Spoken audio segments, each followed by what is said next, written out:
ዝና ውርደት እንግዲህ እንደቀጠለ ነው ማለት ነው። ዝና በአንድ በኩል ስሉት በዚህኛው ይመጣል።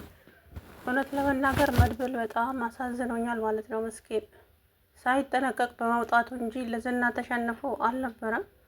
ግን አለመጠንቀቁ ዝና ላይ ጥሎታል። በስተመጨረሻ እንግዲህ ምንም ማድረግ አልቻሉም። ሞገስ መጥቶ ነገሮችን አበለሻሻ። ችግሩ ከኔ ጋር ስለሆነ ይሄ ምስኪን ደግሞ በእኔ ጉዳይ መሰቃየት የለበትም። እኔ ራሴ መታሰር ካለብኝ እታሰራለሁ። ጠበቃው ደግሞ አለ በሕይወት። ስለዚህ ሁላችንም ስራችን ያወጣናል። ስለዚህ ይሄንን ቪዲዮውንም ሆነ ፍላሹን ለዝና እንስጠውና መድበልን እናስወጣው። ብሩክ ደግሞ አይሆንም፣ መሞት ካለበትም ወንድሜ ይሞት እንጂ አልሰጥም አለ። ከዛ ወይዘሮ መሀሌት ትደውልና እዚች ኤደንን እንግዲህ እያስፈራራቻት ትገኛለች። ግን የመሀሌት ስራ ወይኔ ጉዴ እንዴት እንደተቃጠልኩ ዛሬ። ኤደንም እንግዲህ በነገራችን ላይ ኤደን አናዳኛለች። እውነቱን ተናግሮ የመሸበት ማደር ነበረ። ግን እነኚህ ሲሰቃዩ እነሱ ለእሷ ግን ጥሩ ሰው ሆነው እንደዚህ እየተንከባከቧት፣ እሷ ግን ተመልሳ አመድ አለበሰችው ማለት ነው የእነሱን ነገርና በጣም እኔ እንጃ። መጀመሪያ በልጇ ሳትቅጣበት በፊት ነበር ይህንን ተንኮል የጀመረችው። ግን ይህንን ተንኮል ማቋረጥ ነው ትችል ነበር እቺ መሀሌት ማለት ነውና የተረገመች መሀሌት የተረገመች ናት። እውነት ለመናገር እንደው እንዴት እንደምታናድደኝ የእውነት። እንግዲህ ዝና ለዛች እዛ ቤት ለቀጠርሻት ሰላይ ደውይና እዛ ቤት ያለውን ፍላሽ እና ቪዲዮ እንደምንም ትስረቅና ታምጣ። እሱን ማድረግ ይከብዳታል። እንዴት አድርጋ ነው የምታመጣው? እኔ እንደምንም ታድርግ አይመለከተኝም አለ። እንግዲህ ዝና ግን ከሞገስ ከብሩክ ጋር እንግዲህ ተደራደሩ። ብሩክ ፍላሹንም ቪዲዮንም አሳልፎ ሊሰጥ ነው። በጣም ያሳዝናል። ግን ሞኝ ካልሆኑ በስተቀር ይሄንን ቪዲዮ ጠርጎ መስጠት ለነሱ በጣም ሞኝነት ነው። ስለዚህ ቪዲዮውን የሆነ ስልክ ላይ ማስቀመጥ አለባቸው። አለበለዚያ ግን እውነት አይረቡ። ምክንያቱም መድብል እንግዲህ እንዳያችሁት ደም ነው የሚጠፋው። በጣም ነው የተመታው፣ በጣም ነው የቀጠቀጠው። ዝና እንግዲህ ከዚህ በፊት እንግዲህ መድብል ዝናን አግቶ የደበደበውን አሁን እየተወጣ ነው ያለው ማለት ነው። ግን መሀሌት ስራዋ መቼ እንደሚጋለጥ ተንኮሏ አላውቅም። ኤደን ግን ያው አንድ ቀን ታጋልጣታለች። ግን የእህቴ ስም መሀሌት ነው ብላ እንግዲህ እህቴ ነች ብላ ቅድስት ተጠራጥራት ነበር። ግን እኔ ምንም የማውቀው ነገር የለም ብላ ስትንቀጠቀጥ ስልኳ ጮኸ። ግን እኔ እንጃ። ውይ ማስመሰል ከባድ ነው የእውነት። እና እንግዲህ ይቅርታ ምናምን አሏት።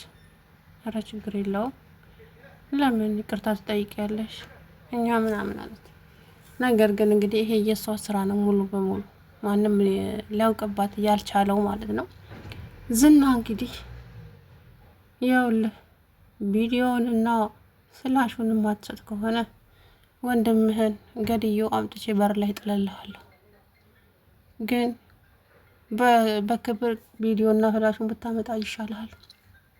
ከዛ መድብልም ደግሞ ነገርኩህ እኮ መቼም አይሰጥህ መቼም ወንድም አንተ እንድትሞት ይፈልጋል ማለት ነው። ሞትኩም አልሞትኩም ቪዲዮ ግን አይሰጥም ማለት። ግን መድብል እንግዲህ እንደዛ ስቃይ ውስጥም ሆነው ቪዲዮ አይሰጥም እያለ ነው። አሁን ደግሞ ሄዱና ጠበቃው የተኛበትን ሆስፒታል መርምራችሁ ድረሱበት፣ አለበለዚያ ከባድ ችግር ውስጥ እየገባን ነው አለ። ከዛም አላገኘነውም የትኛው ሆስፒታል እንዳለ። ያለ አቶ ዝና ጠበቃው ያለ የተኛበትን ሆስፒታል መቼም አልናገርም። መቼም ምን እንደምታደርግ አይሃለሁ። መቼም ባውቅም አልነግርህም አለው መድብል። እንግዲህ መድብልን በወይኔ ጉዴ ግን እንጃ የተሰጣቸው ካራክተር በጣም ከባድ ነው እውነቱን ለመናገር ማለት ነው። እንግዲህ እንደዚህ እየተደበደበ መድብል ኧረ በጣም ነው እንጃ። እኔ ለሱ እኔን ዘገነነኝና ዝናና ካሌብ ግን እስከ መቼ ነው እንደዚህ በወንጀል ተጨመላልቀው የሚቀጥሉት? እስከ መቼ ነው የሰው ልጅስ አስለቅሰው የሚቀጥሉት እንዴ? የእውነት እኔ መድብልን በመያዙ በጣም ነው የተናደድኩት። ምክንያቱም መድብል ጀግና ነው። በድንገት ሆኖበት እንጂ ምንም ሳይጠነቀቅና ሳይዘጋጅበት ከቤት ስለወጣ እንጂ መቼም ለዝና መቼም አይሸነፍም መድብል። ይሄ የታወቀ ነው።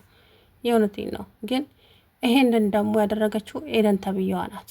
ጠላት እንግዲህ ከሩቅ አይመጣም፣ ከቤት ውስጥ ነው ተሸክመዋት ነው ያሉት። ታውቃላችሁ፣ ጠላታቸው ነች ቤት ውስጥ ያለችው ማለት ነው፣ አስመሳይ።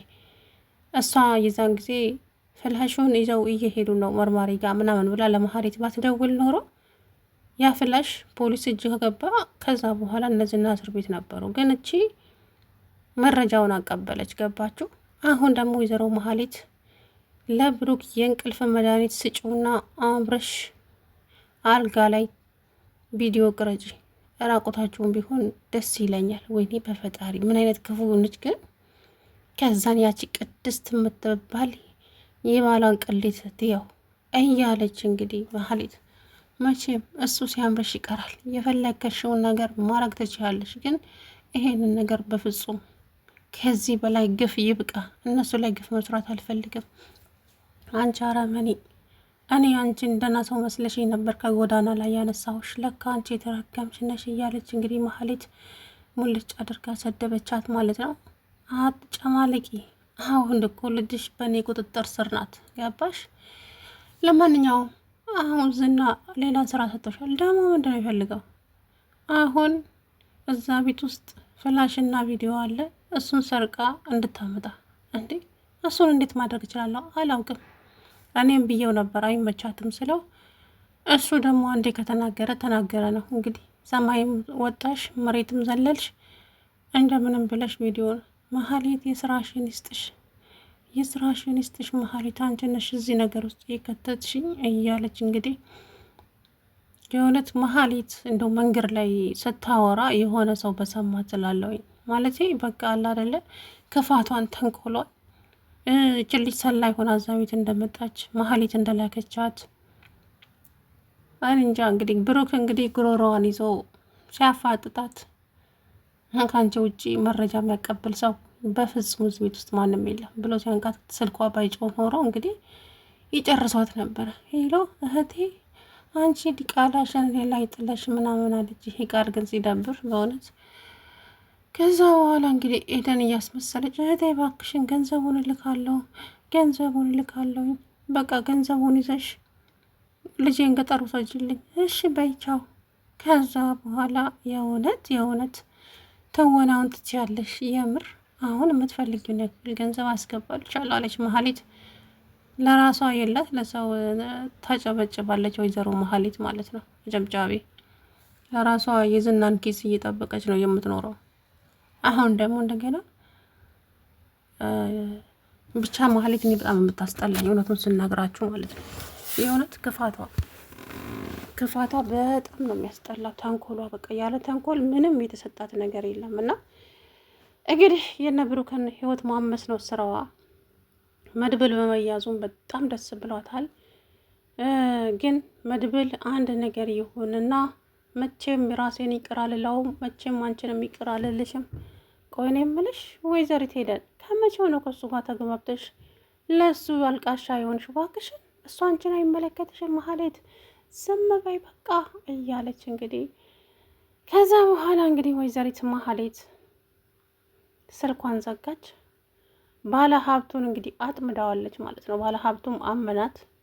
እሷ ግን የፈለገችው ሌላ ነገር ነው። አሁንም ደግሞ ድጋሚ ሌላ ነገር ውለታ ትወይልኛለሽ እያላት ነው ማለት ነው። ምን እያለችው ነበር? ከዛም እንግዲህ አቶ ዝና ብሩክ ጋ ደውሎ ስማ፣ ነገ ማታ ሎኬሽን እልክልሃለሁ፣ እዛ እንገናኛለን።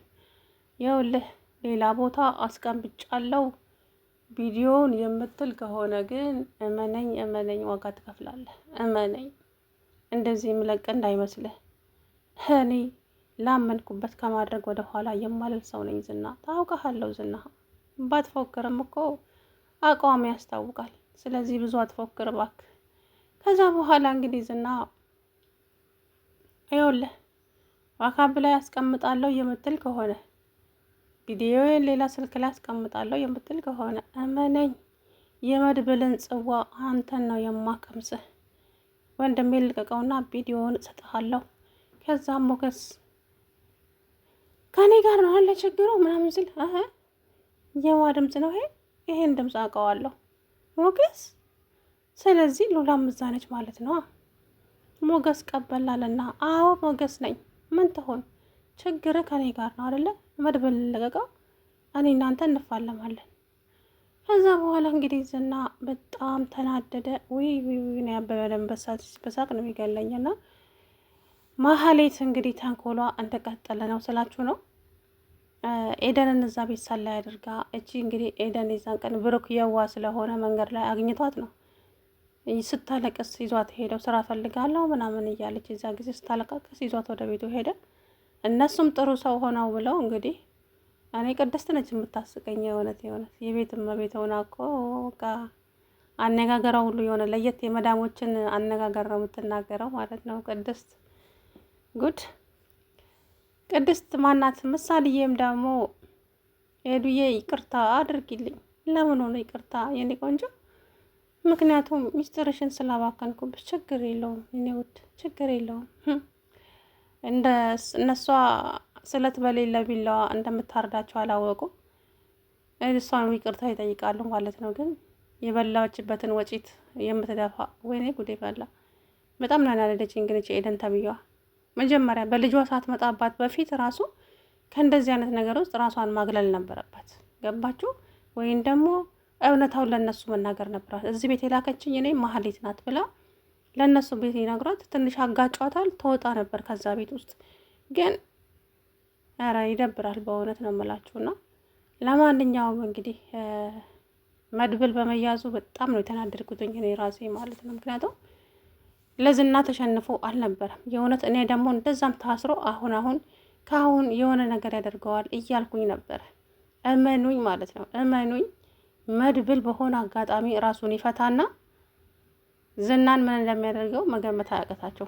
ሞገስና ማነው ብሩክና ዝና ሳይገናኙ ፍላሹን ሳይሸጠው በፊት እመኑኝ ብቻ መድብል ምን እንደሚያደርግ ዋጋውን ሰጥቶት ከዛ በኋላ ካርቻሌ ይገባታል ማለት ነው። አቶ ዝና ሰላም ውድና የተከበራችሁ የቻናሌ ቤተሰቦች እንዴት ናችሁ? አለሁ ደህና ነኝ።